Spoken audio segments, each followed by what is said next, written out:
చట్టం ఎవరికీ చుట్టం కాదు. అలాగే న్యాయ వ్యవస్థకి పేద, ధనిక అనే భేదం ఉండదు. ఎవరైనా ఒకటే న్యాయ వ్యవస్థకి. ఇలా అనుకుంటూ ఉంటాం. ఇలా చదువుకుంటూ ఉంటాం. భారతదేశం అంత పెద్ద ప్రజాస్వామ్యం ఎక్కడా లేదు. ఇక్కడ న్యాయం అందరికీ ఒకటే అని చెప్పేసి పుస్తకాల్లో చదువుకుంటాం. కానీ నిజంగా జరిగితే, నిజంగా అక్కడికెళ్తే గనక న్యాయ వ్యవస్థ దగ్గరకో, లేకపోతే చట్టరీత్యాగా ఎళ్తే గనక నిజంగా మనకి న్యాయం జరుగుతుందా? చట్టాన్ని మనం పరిగణలోకి తీసుకుంటే గనక బీదవాళ్ళకి సరిగ్గా అన్యాయం జరగకుండా ఉంటుందా అంటే, దానికి మిలియన్ డాలర్ల ప్రశ్నలుంటాయి. ఎందుకంటే, ఒక్కొక్క కేసులో ఒక్కోలాగా, ఒక్కొక్క పరిస్థితిలో ఒక్కొక్కలాగా న్యాయం అమ్ముతారు, న్యాయం కొంటారు. నేను న్యాయం వైపు నించుంటే డబ్బెవరిస్తారు, నా ఫ్యామిలీని ఎవరు బతికించుకుంటారనేది ఒక న్యాయవాది ఒక వాదన చేస్తాడనమాట. సొంత కూతురితో. ఎందుకంటే, ఆ కూతురు కూడా ఒక లాయర్ అవుతుంది.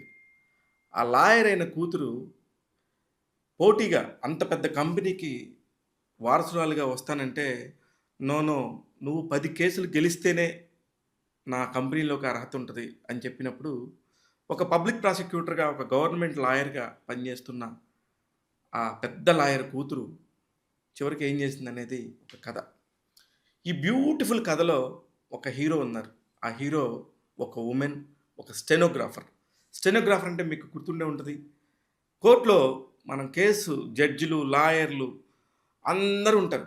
కానీ వీళ్ళందరిలో ఎవరన్నా మారుతుంటారు కానీ స్టెనోగ్రాఫర్ మాత్రం ఖచ్చితంగా ఒక పాయింట్ దగ్గర కూర్చొని జడ్జి గారు గానీ, లేకపోతే వాదులు, ప్రతివాదులు గానీ ఏం మాట్లాడుతున్నారో వాటన్నిటిని అచ్చు తప్పు గాకుండా అక్కడక్కడ టైప్ చేస్తా ఉండే ఒక స్టెనోగ్రాఫర్ ఉంటారు.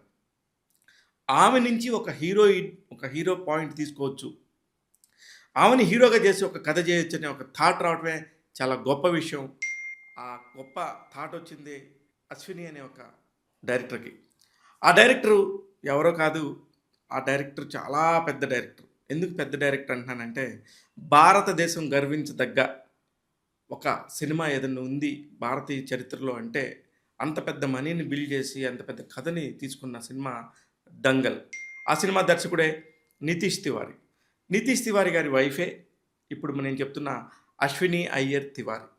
ఈమె గతంలో 2016 నుంచి కూడా సినిమాలు చేస్తుంది. ఇప్పుడు 'సిస్టమ్' అనే ఒక కథతోని ప్రేక్షకుల ముందుకొచ్చింది. అమెజాన్‌లో డైరెక్ట్‌గా విడుదలైన ఈ సినిమా ఎంత బావుందంటే, అంటే కోర్టు డ్రామా గనుక ఐడియా ఉండాలి.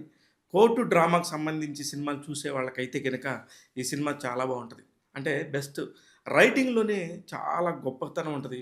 ముఖ్యంగా సోనాక్షి సిన్హా యాక్టింగ్ గాని, జ్యోతిక గారు ఎవరైతే స్టెనోగ్రాఫర్‌గా చేశారో, ఎవరైతే హీరో అని చెప్తున్నానో ఈ కథకి ఆమె జ్యోతిక గారు, సూర్య గారి వైఫు. అలాగే నితీష్ వైఫు డైరెక్టరు. ఇక్కడ సోనాక్షి సిన్హా గారు. ఇలా ముగ్గురు మధ్యలో నుంచి ఒక విలన్ ఉండాలి. ఆ విలన్ గూడా ఆ లా వ్యవస్థ నుంచే ఉండాలి కాబట్టి సోనాక్షి సిన్హా ఫాదర్‌గా చేసింది అశుతోష్ గోవారికర్. వీళ్ళందరూ గూడా అసలు అత్యద్భుతమైన నటులు. ఇంతకంటే పెద్ద స్టార్ కాస్ట్ గురించి చెప్పుకోవడానికి కూడా ఏం లేదు. ఇంకా మిగతావి ఒక 3, 4 క్యారెక్టర్స్ ఉంటాయి అంతే తప్ప, మొత్తం కథంతా గూడా వీళ్ళ చుట్టూ తిరుగుతా ఉంటది. ఎందుకు ఒక అన్యాయాన్ని తెలిసి తెలిసి ఒక లాయర్ కాపాడతాడంటే, దాని వెనక ఉండే కథలేంటి? లాయర్‌కి తెలుసు. తన తక్కన తను వాదిస్తున్నది ఒక అన్యాయం చేసిన వాడి పక్కననేది. అలాంటప్పుడు ఒక కేసుకు సంబంధించి న్యాయం, అన్యాయం 2 ఉంటాయి. ఒకవైపు ఖచ్చితంగా న్యాయం ఉంటది. ఇంకోవైపు 2 అన్యాయం అయి ఉంటది. అన్యాయాన్ని వాదించేవాడు లాయరే. న్యాయాన్ని వాదించేవాడు లాయరే. ఇది ఒక కోర్ట్‌లో ఉన్న ఒక సిస్టమ్ అది. అందుకనే ఈ సిస్టమ్ అనే టైటిల్ పెట్టారు. చాలా బ్యూటిఫుల్‌గా ఉంది. సినిమాని స్టార్ట్ చేసి ఎండ్ చేసిన దాకా కూడా ఎక్కడ ఏం జరుగుతుంటది అనేది ప్రతిది కూడా చాలా కీన్‌గా అబ్జర్వ్ చేయాలి. ఎందుకంటే ఒక చిన్న సీన్ సినిమా స్టార్ట్ అవ్వగానే మొదటి నిమిషంలోనే ఒక సూసైడ్ అటెంప్ట్ ఉంటది ఒక జైల్‌లో. అక్కడి నుంచి సినిమాని ఎటువైపు తీసుకెళ్ళాడు, ఎవరెవరిని తీసుకొచ్చి ఇందులో ఇన్వాల్వ్ చేశాడనేది బ్యూటిఫుల్‌గా తెరకెక్కించారు. ఆఫ్‌కోర్స్ ఇది డైరెక్ట్‌గా ఓటీటీలోనే విడుదలైంది. సినిమా థియేటర్‌కెళ్ళే పని లేదు కాబట్టి, ఖచ్చితంగా ఈ సినిమా ఇంట్లో ఉన్నవాళ్ళు డెఫినెట్‌గా ఎంజాయ్ చేయొచ్చు. ఆ పెర్ఫార్మన్స్‌లు నటుల పెర్ఫార్మన్స్‌లు చూసినప్పుడు కొన్ని కొన్ని చోట్ల జ్యోతిక గారిని చూస్తే అబ్బా! ఎంత బాగా చేసిందనిపిస్తది. అలాగే సోనాక్షి సిన్హా గారు ప్రీ క్లైమాక్స్, క్లైమాక్స్ దగ్గరకొచ్చినప్పుడు తెలియకుండానే ఆమె కళ్ళల్లో ఒక ఒక బాధ కనిపిస్తది. అది ఆమె న్యాయం వైపు పోరాడుతుందా? అన్యాయం వైపు పోరాడుతుందా అనేది అర్థం గాక.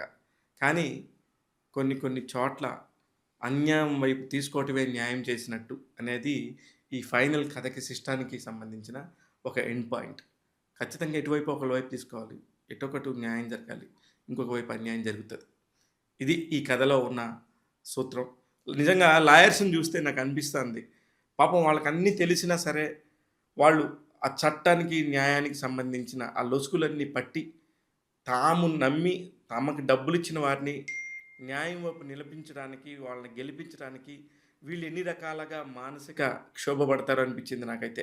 లాయర్స్ నిజంగానే చాలా కష్టమైన జాబు. అన్నీ తెలిసినా ఏది తప్పు, ఏది ఒప్పు అని తెలిసినా సరే, ఒకవైపు నించొని వాదించాలి. అది నిజంగా కూడా చాలా కష్టం. మామూలుగా మనం సినిమాల్లో చూస్తాం. లేకపోతే విడిగా వేరేలాగా ఉంటది కానీ, న్యాయ వ్యవస్థలోకి ఒరిజినల్‌గా ఎళ్ళినప్పుడు మాత్రం చాలా ప్రాబ్లమ్ ఉంటది. కానీ ఈ పర్టిక్యులర్ సినిమాకి మాత్రం సిస్టమ్ అనే పేరు పెడతాం. దీనికి సంబంధించిన వ్యవహారాలన్నింటిని కూడా లోపోల్స్ అన్నిటిని కూడా చెప్పటం.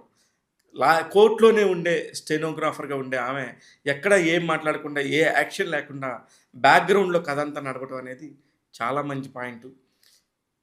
తండ్రి 10 కేసులు గెలిస్తే నీకు నా కంపెనీలో వాటా ఇస్తానన్నప్పుడు 10 కేసులు ఎక్కడి నుంచి వస్తాయంటే 10 కేసులు వస్తాయి. ఆ 10 కేసులు కూడా ఒక కేస్‌కి ఇంటర్‌లింక్ అయ్యి ఉంటాయి. అయన్నీ కూడా ఈమె దగ్గరికి ఎందుకు వస్తున్నాయి అనేది ఒక డౌట్ వస్తది ఆమెకి. అక్కడే సినిమా చాలా పెద్ద విజయం సాధించినట్టు.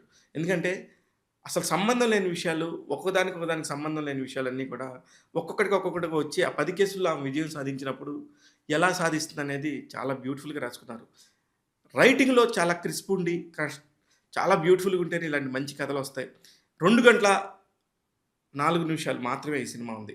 2 గంటల 4 నిమిషాలు కదలకుండా చూస్తే మాత్రం చాలా కీన్ పాయింట్స్ ఉంటాయి. చాలా బ్యూటిఫుల్‌గా ఉంటది. అందుకే టాక్ తెలుగు సిస్టమ్ సినిమాకి ఇస్తున్న రేటింగ్ 3/5. నేను మీ శివ మల్లాల.